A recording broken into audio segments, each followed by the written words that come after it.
Olá pessoal, bem-vindos ao meu canal, Namastê, Saravá, saudações, salve, salve a todos que se conectarem aqui comigo nesse canal, Meu Caminho na Espiritualidade. Então, sejam muito bem-vindos e essa é uma leitura da minha energia, acostumada a fazer leitura de tarô, né? Aqui é um vídeo que eu estou trazendo, que eu acordei hoje, é domingo, acordei, era 6 e pouco da manhã, agora é 7 e pouco, né? Me organizei, me arrumei aqui, aparelhagem e tudo para gravar. E eu acordei, que eu tinha sonhado que eu estava dando um depoimento da minha história, envolvendo os padrões que eu passei, os padrões que eu vivi, eu acredito que vai servir para a pessoa. Então, eu vou fazer aqui uma sequência de vídeos para não ficar também muito longo, né? E cansativo para vocês. Para quem sintonizar e com o título referente, esse primeiro vídeo agora é sobre o grupo resgate que eu vim nessa vida, envolvendo o meu processo de reencontro com a espiritualidade e a minha caminhada de despertar espiritual, né? Onde o meu grupo resgate, né? Existem 4 grupos resgates. Existe o grupo dos viciados, existe o grupo dos apegados, existe o grupo dos cobiçados, cobiçadores, e existe o grupo dos buscadores, tá? Então, de acordo com o meu processo evolutivo, né, cada um tem o seu, né? Cada pessoa tem o seu grupo evolutivo, cada pessoa tem a sua história, né, o espírito, seu espírito, a sua alma aí tem o seu grau de desenvolvimento, né? E de acordo com as vidas que eu passei, provavelmente, né, eu precisei vir, né, no meu caso, né, mas tem as pessoas que vão vir nos outros grupos, né, que vieram nos outros grupos, ok? Cada um é cada um. E aí eu vou ler todos os grupos aqui para você até ajudar você a se identificar qual que é o seu grupo. De repente, nossa, eu acho que eu sou então do grupo, esse grupo. Ah, eu acho que eu vim desse grupo aqui e tal, né? Ok? Bom, então o que significa grupo resgate, né? Tem a ver com os acordos espirituais que a gente faz ligado ao conselho de amparo kármico, né? O conselho kármico que está ligado à chama branca, vinculados ao mestre ascensionado Serafis Bey. Então, segundo o amparador espiritual chamado Vitório, a cada final de uma vida a gente recebe o auxílio mais apropriado e condizente com a forma como retornamos após a nossa estada na Terra. A partir dessas diferenças, nós nos encaixamos em vibrações também diferentes, mas em essência somos todos um só, ok? Apesar de que nos encaixamos em grupos diferentes, todos somos um só. Por isso, diante de um irmão que retornou de sua caminhada terrena, essa grande oportunidade de melhoria contínua, é preciso uma intervenção divina. Ela se dá a partir de ferramentas didáticas que variam conforme o caso trazido ao conselho do amparo kármico. O conselho kármico, tá? Que é mais conhecido. Esse conselho, então, é formado por seres que vibram no raio da chama branca, vinculados ao mestre ascensionado Serafis Bey, da Fraternidade Branca, é um mestre ligado à cultura egípcia, né? Diariamente chegam até esses seres ascensionados centenas de milhares de pessoas. E nesse momento, nossos irmãos que desencarnaram, né, assim como nós também já tivemos nosso momento ali com o conselho kármico antes de reencarnar aqui nesse momento de transição planetária, procuram eles para poder estar, então, ser dividido em grupos para possuírem as ações diferenciadas que levarão ao próximo passo e que realmente poderão estar despertando, né? Envolvendo os aprendizados necessários para que possa estar conseguindo encontrar o seu destino, tá? Da melhor forma. O que realmente encontrar o seu propósito de vida também pré-estabelecido, tá? O script que a gente faz. Ah, eu vou fazer isso para compensar isso, Sabe aquela coisa toda, né? E aí, quando alguém deixa o corpo humano para trás, se encaixa em um grupo. E as almas, elas são assim divididas. O primeiro grupo é o grupo que eu vim, que é o grupo dos viciados, tá? Então, nesses vícios aqui, tem a ver sim com vícios que parte o coração mesmo, tá? Literalmente, coração partido, envolvendo vícios relacionados a emoções. Eu cheguei a entrar e eu vou contar nesse vídeo para vocês o que me levou a ter entrado em experimentar algumas drogas, tá? Eu não fui viciada a ponto de precisar ser internada, essas coisas, graças a Deus. Não entrei em drogas químicas a ponto de eu precisar, né, ser internada e tal, mas que me levou a um processo ali, né, de usar algumas coisas que alteravam a consciência para que eu pudesse fugir da dor que eu estava passando. E aqui nesse vídeo eu vou relatar para vocês o que me levou. E aí serve para você analisar os seus filhos, né? Para você até tipo assim, eu preciso observar até para que meus filhos não entrem nisso, né? E quando você olha também para você envolvendo, às vezes até um simples cigarro ou uma cervejinha, onde isso pode levar, tá bom, gente? E que nós como adultos que temos filhos, principalmente aí, mas também se você tem sobrinho, sobrinha também, nós somos grandes exemplos e isso influencia também nessas crianças, nesses jovens, quando nós adultos ainda estamos aí, no grupo dos viciados. Então, presta atenção, não é só vício em droga, não. É vício em coisas lícitas, droga ilícita, mas drogas lícitas e também outros tipos de comportamentos. Vícios de comportamentos também, tá, gente? Bom, o que é o grupo dos viciados? Eu vou falar de todos eles, até para ajudar aí para quem quiser acabar se identificando e poder estar prestando atenção nisso.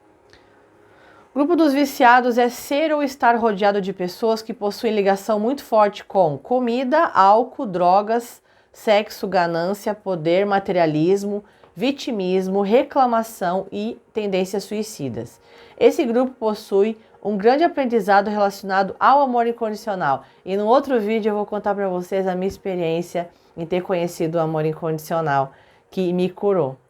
Me curou dessa situação aqui, onde eu não caio mais nessas tendências de vícios aqui a partir de ter conhecido o amor incondicional, porque eu tive uma catarse terrível e que eu vou contar para vocês também no outro vídeo, tá bom? Que me libertou desse acordo aqui, onde eu não preciso mais agora sofrer desse jeito. Porque, primeiro, eu me encontrei, eu me reconheço, abracei a minha sombra, tá? E já sofri o suficiente também, né? Encontrei o amor incondicional por mim mesmo, em primeiro lugar, projetado em alguém, né? Ou seja, aprender a se valorizar, a se respeitar e se aceitar, para então conseguir dar limites. E foi exatamente isso que aconteceu. Em outras palavras, não depender da aprovação dos outros para ser feliz. Tá? Então esse foi o meu grupo, gente. Porque tudo isso eu buscava. Claro que eu não entrei na energia da ganância, eu não entrei na energia do assédio por poder. Não considero que eu entrei na energia do materialismo, tá? Mas, assim, tirando ganância, poder e materialismo, os outros todos eu entrei, tá? Grupo dos apegados. Vamos lá. Grupo dos apegados. Ser ou estar rodeado de pessoas apegadas a outras pessoas ou objetos e bens materiais, apegados ao corpo físico, à família, aos animais, à empresa, aos seus ideais. Esse grupo possui um grande aprendizado ligado à transitoriedade, pois tudo é cíclico, como um começo, um meio e fim. O próximo é o grupo dos cobiçadores. Cobiçadores, ser ou estar rodeado de líderes em desequilíbrio, arrogantes, orgulhosos, fascinados, corruptos. Alguém conhece alguém aí? Controladores, perfeccionistas, convictos. Esse grupo possui um grande aprendizado ligado à humildade e a se manter em retidão de caráter, a inspirar as pessoas através do exemplo e a retomar a confiança nas pessoas e em si mesmo. E aí você pode... Ah, Nádia, eu me identifiquei com mais de um grupo. Se você se identificou com mais de um grupo, pode ser de acordo com seus acordos espirituais. Quem sou eu para dizer que não pode ser, né? E o outro é o dos buscadores. Os buscadores é o mais levinho, é o mais leve aqui. Ser ou estar rodeado de estudantes da ciência divina, professores da área, leitores, todo aquele que despertou em vida e agiu nesse sentido, contribuindo não somente para o seu crescimento, mas de todo aquele que o aceitou. Este grupo possui um grande aprendizado conectado com a aceitação daquilo que não pode ser mudado, a viver de forma simples e objetiva, contribuindo com os amparadores dos demais grupos de resgate de acordos espirituais a ajudar a evoluir sem interferir no livre-arbítrio das pessoas. Então é o grupo mais levinho aí, né? Mas também precisa, acabar lidando, né, com, a tendência, às vezes, ao perfeccionismo, digamos assim, poderia ser. Perfeccionista até tá nos cobiçadores, né? Mas aqui também, aceitar ali que tem o grupo dos mais complicados, mais difíceis, mais, né? Ok? Tá, vamos lá então para a situação. Eu cresci sem pai, né? O meu pai morreu quando eu tinha 1 ano e 3 meses. E eu cresci no meio de mulheres, porque era eu, minha mãe e minhas 2 irmãs, né? E isso foi... A minha mãe chegou a ter um namoradinho ali, um namoradinho aqui e tal, né? Mas nada assim que pudesse ter uma convivência assídua mesmo dentro de casa, sabe? Um homem realmente presente dentro de casa todo santo dia, comer... e dormir, e aquele homem tá ali dentro de casa. Não, demorou ali 10, 11 anos para realmente a minha mãe acabar conhecendo um que realmente fosse ter um relacionamento de morar junto e morar aqui na mesma casa, né? Isso eu preciso trazer aqui, que provavelmente pode, né, acabar ajudando, servindo aí para alguém, ok? Né? Então é uma forma também de eu conseguir botar para fora também, porque eu acho que isso é importante, é uma forma de terapia também para mim, tá? Eu agradeço a todos que estão aqui me ouvindo e espero que ajude de alguma maneira, tá? Então, vamos lá. Então, teve essa situação. Minha mãe teve um namorado que que tinha um filho, que a gente às vezes brincava de videogame, de Atari, na época era o Atari e tal. E ele estava considerando ele como meio irmão, assim, por um período curto, assim, mas não durou, né? Daí depois, então, com 11, 12 anos ali, a minha mãe conheceu um homem que se tornou meu padrasto, né? Nos 2 primeiros anos foi uma maravilha. No primeiro ano, a minha mãe namorou com ele morando na casa dele e ela morando na casa dela aqui, né? Aí eu e minhas irmãs. Aí, depois de 1 ano, então, resolveram juntar as escovas de dente, ok? Então, ele veio morar com a gente, ele veio morar na nossa casa, né? Aí, fechando 2 anos de relacionamento dos dois, ele foi um cara ótimo. Ele foi um cara ótimo, 2 anos, gente, 2 anos, ele foi um cara ótimo, então, eu tava gostando dele. Eu tava podendo considerar ele como a possibilidade de ser um pai, tá? Olha só o nível que chegou. E eu gravei muito bem o tempo. Eu gravei muito bem porque, assim, ó, depois que passou 2 anos, parece como um passe de mágica, ele começou a mudar. Ele começou a ser frio, agressivo, calculista. Isso eu vejo bem assim, hoje até em estudos que eu me interessei em pesquisar, de acordo com as experiências que eu tive relacionado a narcisismo, tá? Então, o que antes, né, eu estava tendo um sentimento paternal, assim, né, de filha para ele, e ele um pai. Até um dia eu peguei e cheguei a perguntar para ele se eu podia chamar ele de pai. Ele ficou muito feliz, ficou muito honrado e disse que sim, que eu podia e tal. Mas eu estava me acostumando ainda assim com essa ideia, porque eu nunca tinha chamado o meu próprio pai de pai. Então, para mim era algo que não era natural. Então eu tinha que, tipo, tentar, assim, sabe? Eu não ter conhecido meu pai. Eu cresci ali com energia, né, tipo, de rejeição, de abandono, entende? Como se eu tivesse sido abandonada, né? Eu cresci procurando meu pai em casa. Minha mãe disse que eu procurava ele pela casa e tal. Até tive uma experiência uma vez, eu não lembro com que idade eu tinha, mas era um dia que eu estava sozinha em casa, eu não sei se eu tinha 8, 9 anos, alguma coisa assim. Eu estava sozinha em casa, a minha mãe, talvez tinha ido na padaria, alguma coisa assim, tá, gente?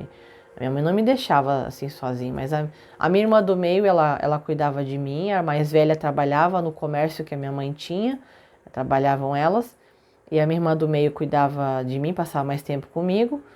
E nesse dia, eu não sei, mas eu estava sozinha, né, por um período ali. E aí eu vi um barulho dentro de casa. E aí eu vi o barulho dentro de casa, aí eu tive uma sensação de que poderia ser o espírito do meu pai. Então eu já tive uma sensibilidade, já tinha uma sensibilidade assim, desde nova, né? Então eu chamei pelo meu pai naquele momento. Pai, eu não duvido que possa ter sido, mas eu não vi, mas eu senti. Eu senti a presença porque eu poderia ter ficado com medo a ponto de tipo assim, por que que eu ia pegar e chamar o meu pai? Por que que eu ia chamar o meu pai? Eu poderia simplesmente ter ficado com medo do barulho, o estralo que teve dentro de casa, sendo que eu estava sozinha. Mas eu chamei pai. Pai? Então eu senti a energia do meu pai. Meu pai com certeza veio me visitar aquela vez. Então, gente, eu tenho até uma carta psicografada do meu pai, que num centro espírita aconteceu psicografada, e eu chorei, assim, muito, né? Não tinha saído que era pra mim. Ela falou assim, olha, eu vou ler essa carta apareceu aqui, eu vou ler, pra quem vai sentir. Quando acabou a carta, eu me acabei de chorar. E mais ninguém se emocionou, só eu. Então a carta foi pra mim, e era do meu pai. Depois acabou se confirmando. Aí, tá, voltando. Aí esse padrasto, eu não quero falar o nome dele, ele é desencarnado hoje, tá? Ele desencarnou de câncer, bem agressivo, metástase, um câncer que tomou conta do corpo dele, assim, foi muito triste. Foi muito triste eu ver tudo isso também, uma pessoa assim, muito triste, gente. Uma pessoa que por mais que fez mal, assim, pra gente, tu vê ela definhar numa cama, ficar assim, sabe? É muito triste ver usando fralda, essas coisas assim. É muito triste. A minha mãe cuidou dele até o último segundo, mesmo tudo que ele fez, né? Eu não quero trazer aqui as coisas que ele fez, tá? Eu quero trazer aqui como ele me tratava, tá? Então, o que parecia, se eu chorar, não se importem aí, tá, gente? Se eu acontecer eu tô com os olhos cheios de lágrimas, mas eu vou tentar me segurar aqui pra eu não, né? Vamos lá. Aí eu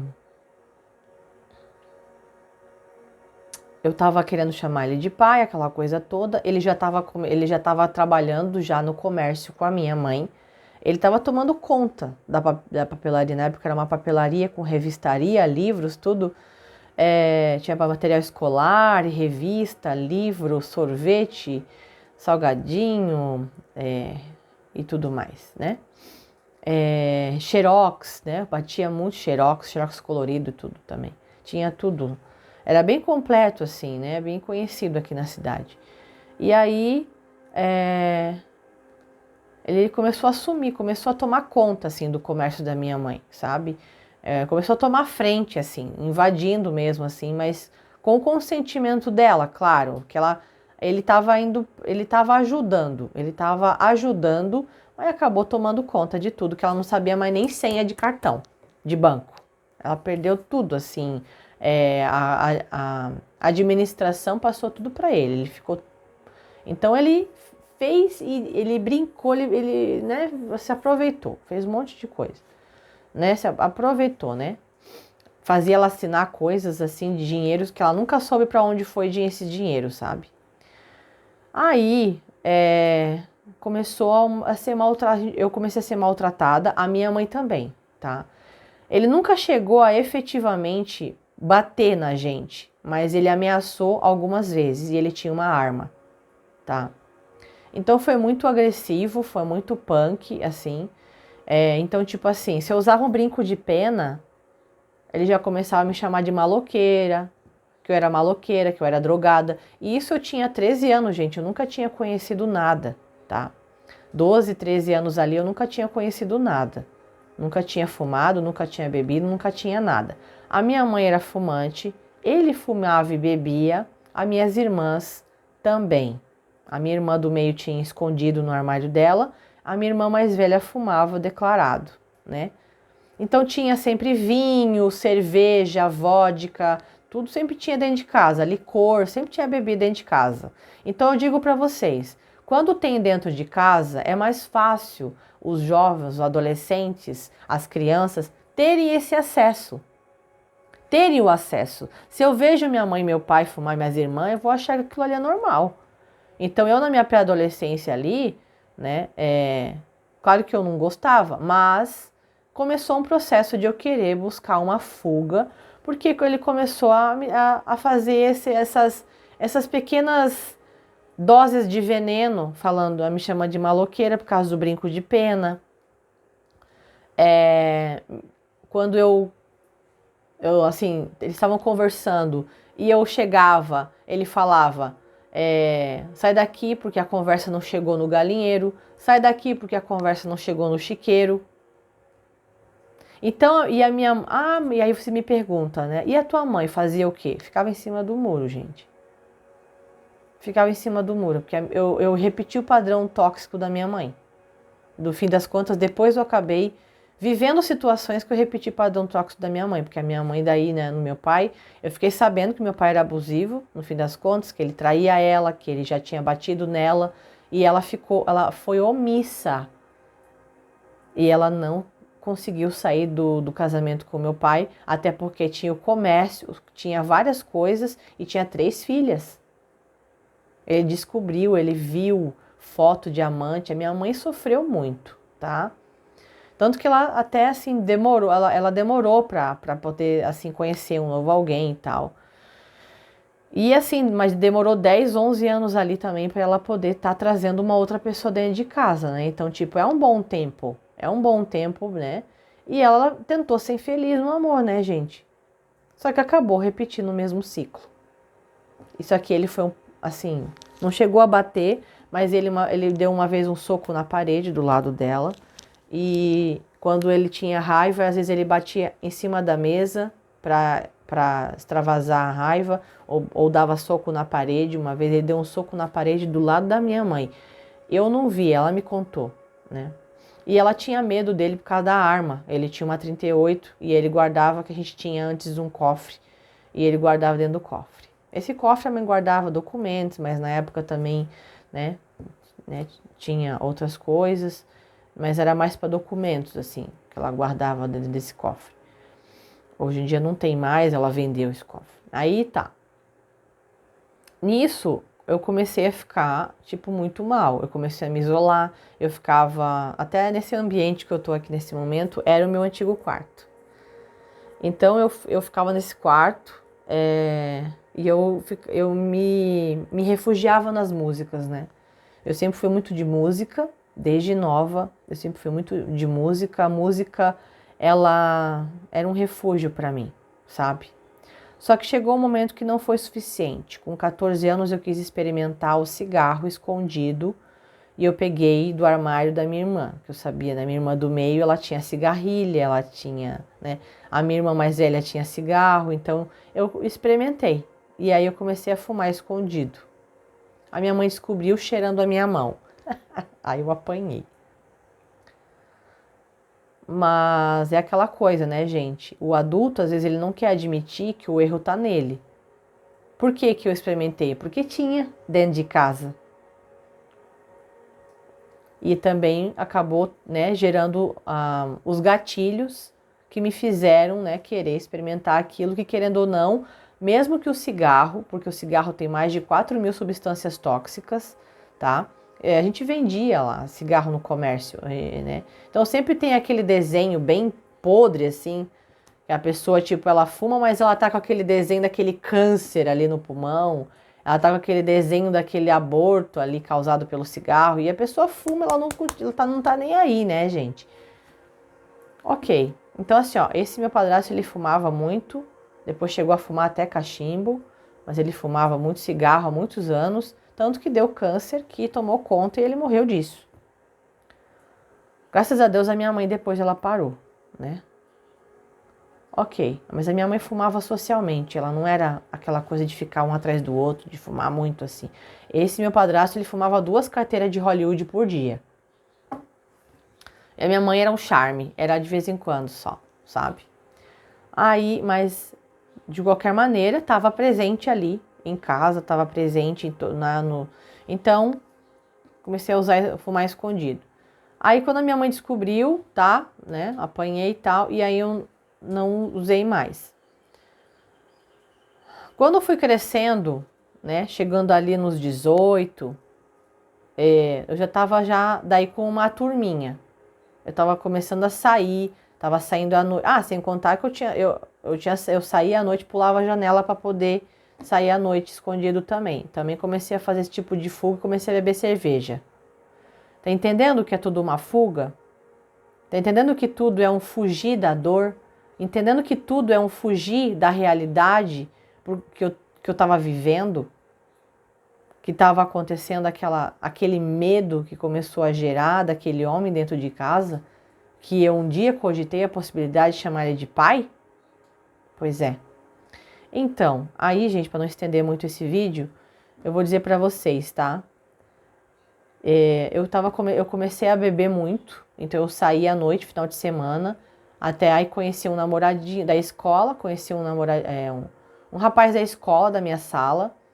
A gente começou a namorar e ele me apresentou, daí os amigos dele, e no fim, o grupo. E foi o grupo.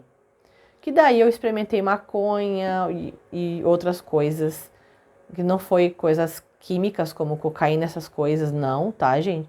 Mas outras coisas, né? Então, muita bebida, maconha e, né? Assim, eu já tinha, eu vou falar, cola, benzina, LSD e remédios. Um tipo de remédio que toma com bebida e a gente tinha, né, alucinações. Então, aí,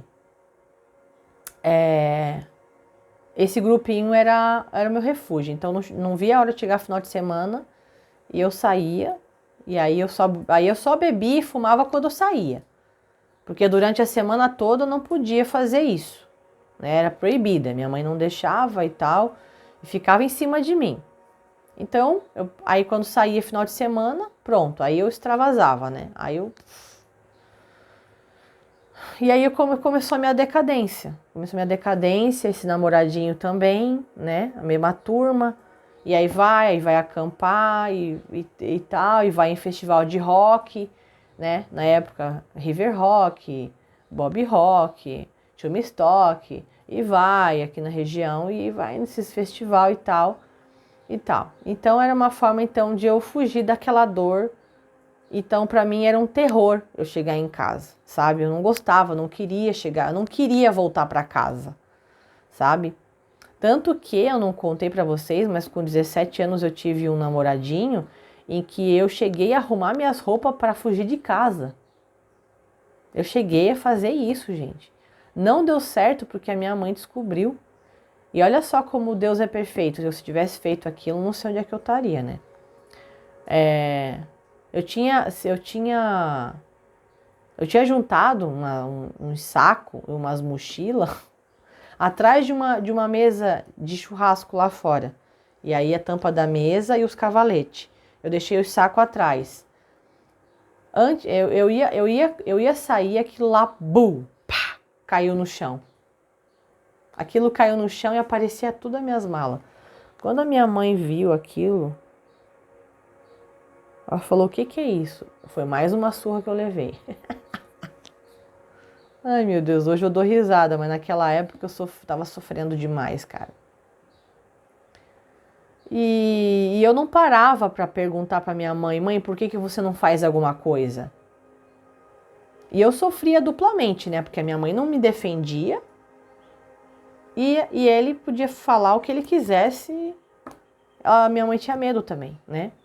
E minha mãe, ela sofria, né? Tipo, mas no fim queria me corrigir daquilo que eu estava fazendo, queria me corrigir, né? Tipo, ser rígida, para eu parar de ser rebelde, só que não entendendo então que a rebeldia vinha daquele homem que ela estava se relacionando dentro de casa aqui. Pois é.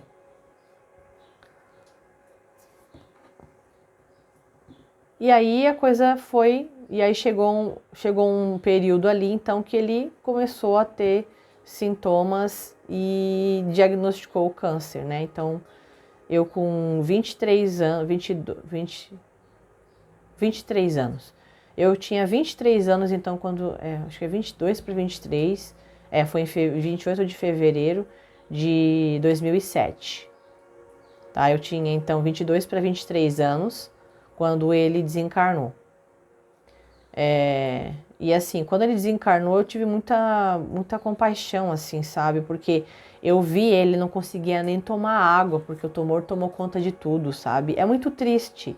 É muito triste a metástase de um câncer, de uma pessoa que, por mais que te maltratou, por mais que te tratou mal, por mais que fez um monte de xingamento, ofensa, né? Porque o abuso verbal, né?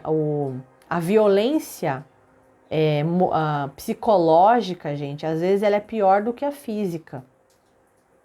Depende do grau da violência física, mas a psicológica, ela vai envenenando a gente e aquilo às vezes demora para tu depurar, demora para tu curar isso, sabe? Às vezes a violência física, tu vai lá, faz uma denúncia, a pessoa ela pode ser presa, ela pode ser, sim, tu pode conseguir ali uma medida protetiva e tal. A violência psicológica, não tem como tu provar, tu é taxada de louca geralmente, porque esse tipo de pessoa, tipo, cara, ele era adorado no comércio da minha mãe. Porque ele era perfeito, ele era ótimo, ele era maravilhoso. E ele tinha olhos azuis também, e aí achavam que ele era meu pai. E aí antes, o que no começo eu até estava cogitando a possibilidade de chamar ele de pai, eu fazia questão de dizer, não, ele não é meu pai. Então, todo mundo achava que era, todo mundo achava que ele era o dono da papelaria, todo mundo achava que ele era maravilhoso. Tanto que no velório, um monte de gente assim, ah, ele era tão bom, né? Era tão bom, mas eu não falei nada. Todo mundo achando que ele era um homem maravilhoso. E eu e a minha mãe sabendo que não, né? As minhas irmãs, elas foram embora viver as suas vidas nos seus relacionamentos. A minha mais velha, na verdade a minha irmã mais velha, ela foi morar com uma amiga numa outra cidade. E a minha irmã do meio, ela estava namorando e ela foi morar com um namorado, né? Então as duas saíram de casa no ano que este homem veio morar aqui com a gente, em 97. E aí, gente, isso desencadeou em mim um processo que daí foi difícil para mim sair. Só que antes de ele morrer, eu tive a experiência que eu contei no meu outro vídeo aqui, que foi o meu primeiro vídeo aqui no canal, que daí foi meu processo então de como que eu conheci, como que eu tive meu primeiro contato com o centro espírita, um caminho espiritual, porque a gente era católico, né? Ah, meu Deus, ia na missa todo domingo. Que bonitinho, né? Ia na missa todo domingo. O que adiantava ir na missa todo domingo? Se no fim esse homem fazia o inferno dentro de casa. Hipocrisia, né, gente? Quem não quer uma pra viver? Quem acaba não querendo uma pra viver aí, né? Hipocrisia. Bom, aí E aí é isso, gente. Eu queria... Daí, quem quiser ver o outro vídeo lá, daí eu conheci aí tinha uma cartomante que morava atrás da papelaria. Aí minha mãe abriu carta, eu abri carta. E aí mostrou que eu tinha obsessores. Claro que eu tinha 2 obsessores por causa do meu processo de bebida e fumo e cigarro e tal, que fumavam comigo, né? Maconha e tal, né? Era isso, era mais maconha. Ah, cogumelo também cheguei a consumir uma época. Então assim, ó, era fuga. Era fuga da dor que eu estava sentindo. Então aquilo anestesiava, aquilo me trazia aquela alegria falsa, né? Para eu realmente fugir daquela realidade terrível, né? Então, e é isso, gente. Então, assim, eu digo para vocês, quando um jovem, um adolescente, ele entra nas drogas, existe aqui, né, através então da ligação desse grupo, que vai ser através disso que vai despertar espiritualmente, que vai ser através disso que vai ter o resgate, tá? Porque no fim é o que precisa acontecer então aqui que eu vou recapitular. É quando a gente precisa se amar, encontrar o amor próprio, aprender a se valorizar, se respeitar, se aceitar, porque provavelmente ou não estão valorizando esse jovem, não estão respeitando, não estão aceitando e estão extrapolando os limites. E foi o que aconteceu comigo. Ele não me valorizava porque, imagina, ele falava de galinheiro e chiqueiro, então, tá vendo? Então era galinha e porca, né? Porque... Então, sempre me desvalorizando, né? Ou várias situações. Ele era narcisista e histriônico. Hoje eu sei, tá? Quem quiser pesquisa sobre a pessoa que tem o transtorno histriônico e narcisista. Então ele se fazia de vítima também. Ele chegou a fingir desmaio, gente, num dia de Natal. Assim, é umas coisas impressionantes, assim, sabe? Que uma pessoa doente chega a fazer, sabe? Uma pessoa, um distúrbio mental. E aí, então, presta atenção aí, porque às vezes depender da aprovação dos outros para ser feliz também é um grande problema, tá? E esse é o grupo aqui. E aí, para quem então descobre que o seu filho, sua filha, tá usando alguma coisa, ou tá bebendo escondido, ou tá fumando escondido, acolha. Converse. Não julgue, tipo, ah, você agora não sei o que lá, porque você me envergonha, porque você não sei o que. Gente, por favor, acolham, porque existe um sofrimento ali. Existe um grande sofrimento ali, e aquilo ali é apenas uma fuga. Tá bom, gente? E isso também fez eu me tornar terapeuta, né? Claro, comecei com Reiki.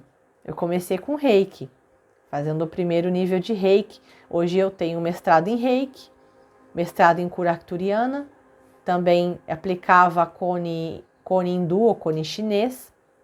Eu mesmo faço os cones e tal. No momento eu não estou, né, fazendo atendimento particular em casa, né, presencial, mas eu fazia, né? Agora só para familiar mesmo. E também as ervas fitoenergéticas, né? Então, gente, é isso que eu queria trazer aqui nesse vídeo para não ficar também tão longo, tá bom? Então, assim, é complicado, tá? Essa questão, assim, não é por acaso. Todas as pessoas que elas entram em algum vício ou apego emocional a alguém, tem uma falta ali, tem uma dor, tem um sofrimento, precisa de cura, precisa de amor, precisa de acolhimento, precisa de que alguém ouça essa pessoa, precisa que alguém acolha, precisa que alguém abrace, precisa que alguém, sabe? É isso, gente, tá? Eu não tinha esse acolhimento. tá? Então, principalmente ali do que mais me faltava, que era um pai. Então aquilo foi uma dor muito profunda, porque a experiência que eu tive com uma figura masculina, ela foi horrível. E isso fez com que eu acabasse entrando, daí que eu vou fazer o próximo vídeo, que é os meus relacionamentos tóxicos, tá bom? Gratidão imensa a sua presença aqui, gratidão por ter me ouvido. Eu espero que tenha ajudado. Beijo no coração, deixa like, comenta, se inscreve e compartilhe se você quiser com alguém que pode ser importante esse vídeo, tá bom? Namastê, axé, saudações e até a próxima. Salve, salve.